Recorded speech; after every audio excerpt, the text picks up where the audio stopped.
Kembali lagi di Islam Itu Indah, masih di tema kita hari ini adalah cinta mentok. Kalau tadi kita sudah sedikit mendengarkan tausiah dari Pak Ustadz tentang cinta yang berlebih-lebihan itu nggak boleh. Nah ini sebelum kita lanjut nih, dengar tausiah dari Ustaz Oki, kita ngobrol-ngobrol sebentar yuk sama bintang tamu kita. Kang, ini mau nanya nih nuhun Kang nih. Sebelumnya, sebesar apa sih kalau misalnya kita mencintai pasangan itu seharusnya kalau menurut Akang sendiri? Ya seharusnya kalau menurut saya ya dalam aja. Dalam aja, maksudnya dalam gimana nih? Dalam digali sumurnya maksudnya? Sebisa mungkin kita mencintainya. Kalau kata Shakespeare katanya. Ini bahaya nih. Ragukanlah kalau matahari itu api katanya.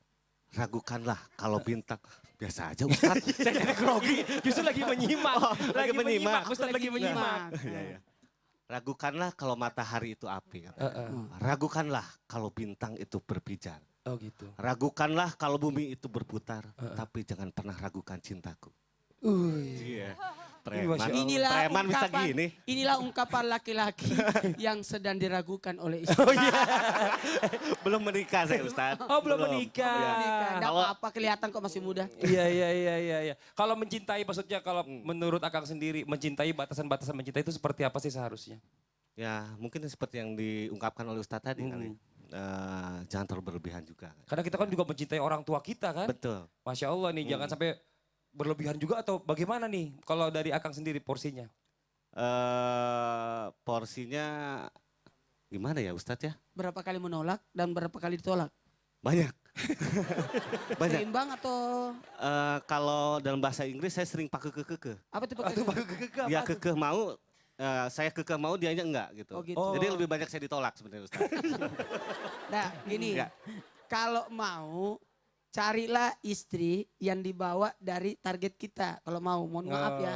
Kalau memang kamu hanya punya motor, jangan cari istri yang punya mobil. Pas dia naik motor marah-marah. Oh iya benar. Carilah wanita yang tidak pernah naik motor. Jadi pas naik motor gembira. Masya Allah, tepuk tangan dulu dong Bu. Ini bener juga filosofinya Pak Ustadz.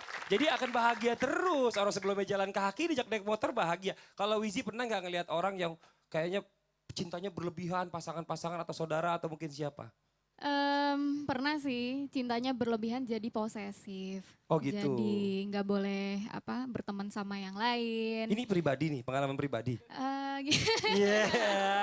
Ya, pokoknya pernah lah ngalamin. Pernah mengalami hal seperti itu ya? Cinta berlebihan. Jadi bahayanya menurut Wizi sendiri apa? Jadi posesif malah justru. Posesif, jadinya kita nggak bisa ngapa-ngapain, jadi nggak bisa berkembang lagi gitu. Jadi kalau menurut aku cinta kalau untuk pasangan apalagi yang seumuran Wizi itu yang secukupnya aja. Karena kita juga harus cinta sama orang tua, kita harus cinta sama Allah, kita harus cinta sama keluarga kita, sama teman-teman kita juga. Jadi nggak cuma buat satu orang ini aja gitu. Oh gitu ya, Masya Allah. Aku mau belajar, ingat kamu. Aku mau makan, ingat kamu. Kenapa mau ingat?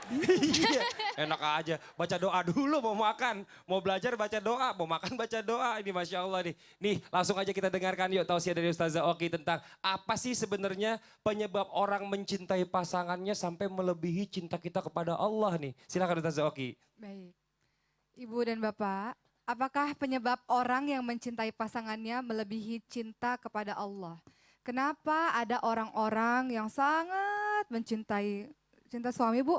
Cinta, saya juga cinta sama anak Bu, cinta banget. Anak kita diapa-apain kita yang paling di depan, garda terdepan gitu kan.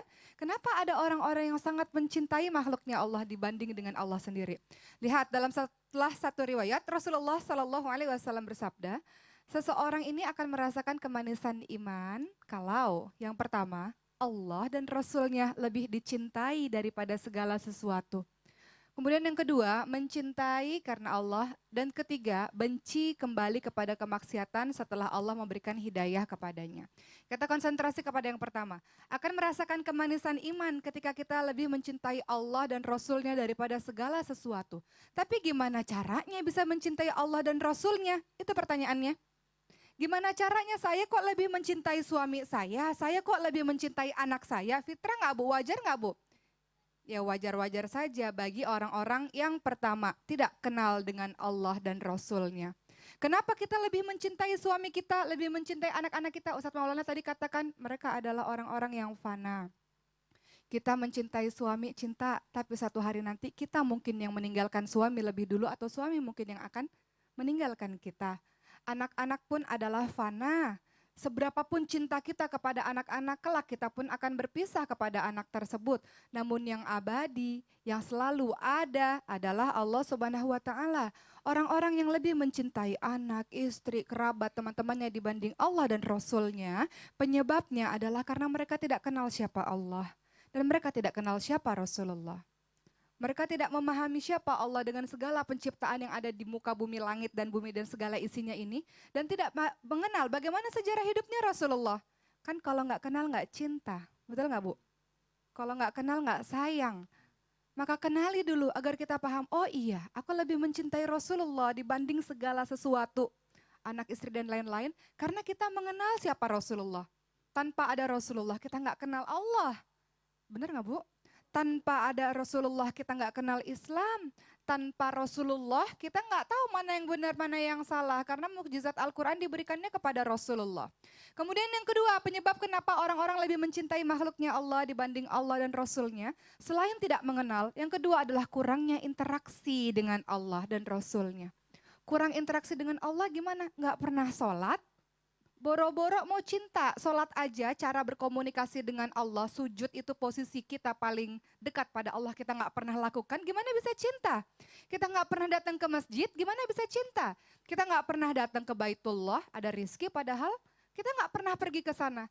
Nggak ada interaksinya dengan Allah Subhanahu wa Ta'ala, nggak pernah berdoa, gimana bisa cinta sama Allah? Merasakan segala sesuatu yang datang nikmat bukan karena Allah tapi karena dirinya sendiri, orang yang sombong berarti tidak mengakui nikmatnya dari Allah, bagaimana bisa dekat dengan Allah karena interaksinya pun jauh. Begitu pula bagaimana bisa cinta kepada Allah dan Rasulnya, karena waktu yang dihabiskan lebih banyak kepada kehidupan duniawi, lebih banyak kepada suami, anak, istri, pekerjaan dibanding dengan Allah dan Rasulnya. Nggak pernah salawat, nggak pernah kalau dikasih rezeki ke Masjid Nabawi ada makam Rasulullah ya Bu, nggak pernah pergi ke sana. Gimana bisa mencintai Rasulullah? Ada orang-orang yang sampai hari ini air matanya nggak pernah jatuh karena nggak pernah merasakan rindu dan cinta pada Allah dan Rasulnya. Ada loh Bu. Tapi ada orang-orang yang Allah lembutkan hatinya ketika di sepertiga malam hatinya lembut, dia merasakan cinta dan rindu pada Allah dan Rasulnya. Pernah merasakan begitu? Makanya dikatakan ada 7 golongan orang yang akan Allah naungi di saat tidak ada naungan selain Allah. Salah satunya adalah air mata yang turun. Menangis karena takut, cinta dan rindu kepada Allah Subhanahu wa Ta'ala. Jadi itu dia kenapa pada akhirnya orang-orang lebih mencintai anak-anak dan yang lainnya karena disibukkan dengan mereka-mereka. Betul. Tidak ada ilmu dan tidak ada interaksi dengan Allah dan Rasulnya. Iya, gitu. betul. Tak kenal maka tak Sayang. tak kenal maka tak Taruh. aruf. Oh, taruh. Ini gimana sih? Tak kenal Saya maka maka tak kenalan. cinta gitu saya Ya, pikir. tak kenal maka tak cinta. Kita kurang mengenal Tuhan barangkali. Kita kurang mengenal Tuhan. Kita lebih kenal sama teman-teman kita. Kita Betul. lebih kenal sama gebetan kita. Kita tidak terlalu kenal sama Allah. Allah itu siapa sih? Betul. Akhirnya kalau kita bisa mengenal Allah lebih dalam, maka kita bisa mencintai Allah lebih dalam. Tanda lagi. cinta itu ada 3. Menyebut, mengingat, mengenang. Ada 3 ini. Sebut-sebut. Orang yang sering menyebut tanda cinta. Coba seorang anak yang jatuh pasti panggil mamanya. Mama ya. Padahal tidak ada mamanya di situ. Kalau begitu sering-seringlah menyebut nama Allah. Zikrullah. Mengingat, kemudian mengenang. Mengenang. Apa itu mengenang? Sebenarnya pesan-pesannya. Nah sekarang kalau kita berbicara cinta itu indah. Indah gak Bu cinta Bu? Indah gak Bu? Indah kan? Nah tapi kalau cinta itu indah, apa bahayanya jika kita terlalu berlebihan? Setelah ini akan dibahas oleh Ustadz Maulana. Jangan kemana-mana, tetap di Salam Itu Indah. Jamaah! Oh jamaah! Alhamdulillah. Harta, tahta, wanita. Siapa yang di pagi hari pikirannya ke dunia, maka tidak akan diberikan kesulitan, tidak ada habis-habisnya.